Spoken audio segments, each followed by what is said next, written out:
Hubungan istimewa adalah hubungan antara pihak individu ataupun badan usaha yang memiliki keterkaitan khusus untuk mempengaruhi kepentingan bisnis. Hubungan istimewa terjadi karena adanya kepemilikan saham, penguasaan manajerial, dan juga hubungan keluarga. Dasar hukum yang mengatur hubungan istimewa terdapat dalam 1. Pasal 9 Persetujuan Pajak Pengindahan Berganda. Kedua, Undang-Undang Pajak Penghasilan Nomor 36 Tahun 2008, Pasal 18 Ayat 4. Dan yang ketiga, Peraturan Menteri Keuangan Nomor 22 Tahun 2020, serta peraturan pelaksanaan lainnya seperti Peraturan Direktorat Jenderal Pajak. Berdasarkan pasal 18 ayat 4, hubungan istimewa dapat terjadi apabila memiliki salah satu kriterianya, yaitu yang pertama, terdapat kepemilikan saham secara langsung ataupun tidak langsung sebesar 25% atau lebih. Yang kedua, terdapat penguasaan manajerial atau operasional baik secara langsung maupun tidak langsung. Dan yang ketiga, terdapat hubungan keluarga baik saudara ataupun semenda. Hubungan istimewa dibagi menjadi 3 kategori. Yang pertama itu hubungan istimewa karena kepemilikan. Hubungan istimewa karena kepemilikan ini dapat terjadi antara orang pribadi dan badan atau antar badan usaha lainnya. Hubungan istimewa karena kepemilikan ini dianggap ada apabila salah satu pihak memiliki penyertaan modal pada pihak lainnya sebesar 25% atau lebih, baik secara langsung maupun tidak langsung. Artinya, ketika seseorang atau suatu badan usaha memiliki saham minimal 25% di badan lain, maka hubungan istimewa ini sudah terbentuk. Karena hubungan ini memengaruhi pengambilan keputusan dan kebijakan dalam aktivitas usaha. Yang kedua yaitu hubungan istimewa karena penguasaan. Hubungan istimewa karena penguasaan ini terbagi lagi menjadi 2, yaitu yang pertama, hubungan istimewa karena penguasaan teknologi. Hubungan ini nggak harus selalu karena punya saham di perusahaan lain, tetapi hubungan istimewa ini terjadi karena salah satu pihak menguasai teknologi yang dimiliki oleh pihak lain. Hubungan istimewa akibat penguasaan manajemen. Hubungan istimewa akibat penguasaan manajemen apabila seseorang ikut terlibat dalam penguasaan manajemen lain. Hubungan istimewa penguasaan manajemen terbagi menjadi 2, secara langsung dan tidak langsung.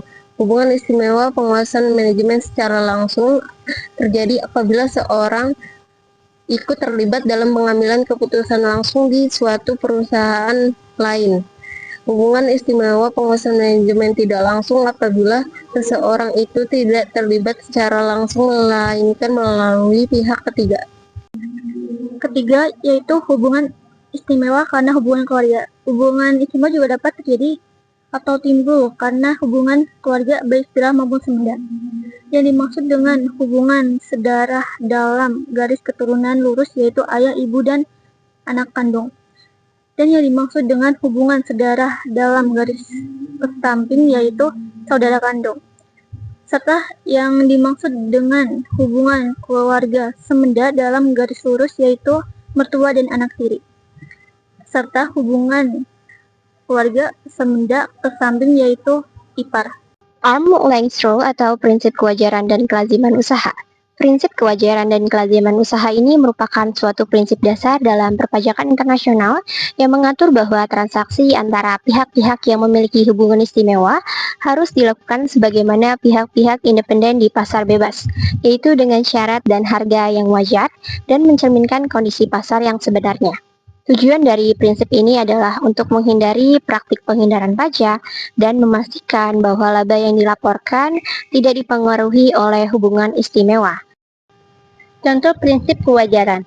Jika dua perusahaan dalam satu grup melakukan transaksi jual beli, maka harga yang digunakan harus sama dengan harga yang berlaku jika transaksi tersebut dilakukan oleh pihak ketiga yang independen. Metode penentuan harga transfer. Ada beberapa metode yang diakui untuk menentukan harga transfer. Di antaranya yaitu yang pertama, metode perbandingan harga, yaitu dengan membandingkan harga transaksi antara pihak yang memiliki hubungan istimewa dengan transaksi sejenis yang dilakukan oleh pihak independen yang tidak memiliki hubungan khusus. Yang kedua yaitu metode harga penjualan kembali, yaitu dengan cara menghitung harga jual kembali dikurangi dengan margin laba. Yang ketiga yaitu metode biaya plus, yaitu dengan cara menghitung biaya-biaya pokok ditambah dengan margin laba wajar. Yang keempat yaitu metode pembagian laba, yaitu dengan pembagian laba berdasarkan kontribusi dari masing-masing pihak. Yang kelima yaitu metode margin laba bersih transaksional, yaitu dengan cara melihat margin laba bersih wajar dengan transaksi yang sebanding. Nah, walau begitu, tidak semua transaksi harus didokumentasikan secara detail. Jika total nilai transaksi dengan satu pihak dalam 1 tahun pajak tidak melebihi 10 miliar, maka wajib pajak tidak diwajibkan untuk mendokumentasikan harga transfer.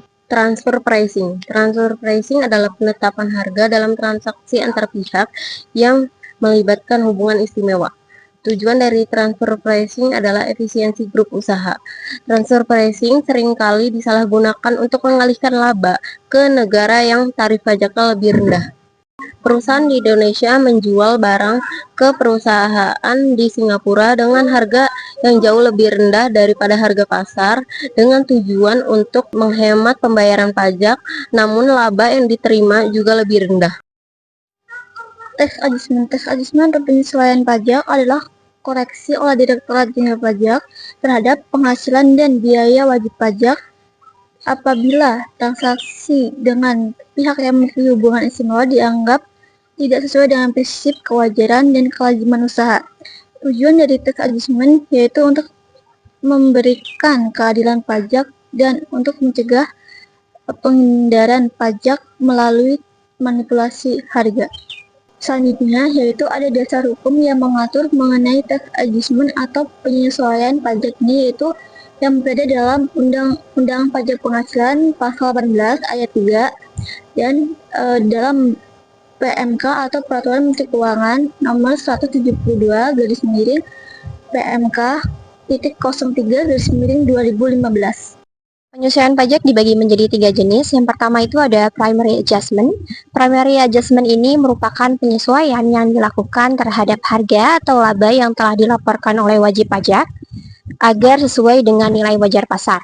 Contohnya itu jika sebuah perusahaan menjual barang ke afiliasinya dengan harga yang terlalu rendah, maka DJP dapat melakukan penyesuaian dengan menaikkan harga jual agar sesuai dengan harga pasar yang berlaku.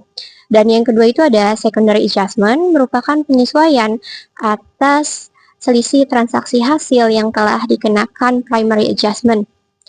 Transaksi ini akan diperlakukan sebagai transaksi lain, biasanya dianggap sebagai dividen tersembunyi, yang kemudian nantinya akan dikenakan pajak penghasilan tambahan. Dan yang ketiga itu ada corresponding adjustment, merupakan penyesuaian yang dilakukan oleh negara mitra dalam perjanjian penghindaran pajak berganda.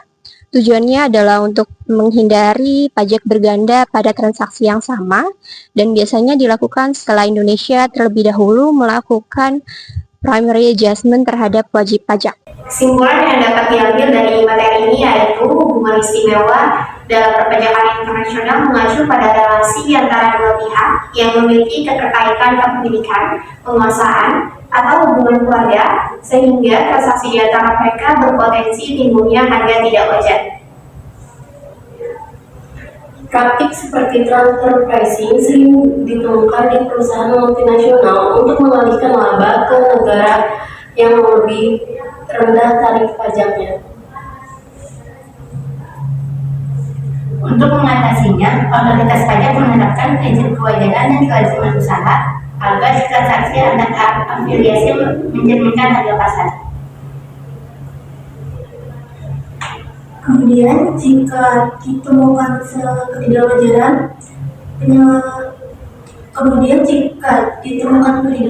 dilakukan tax adjustment, dan jika ditemui sengketa antar negara, penyelesaiannya dilakukan melalui manual agreement prosedur atau MAP sesuai ketentuan P3P.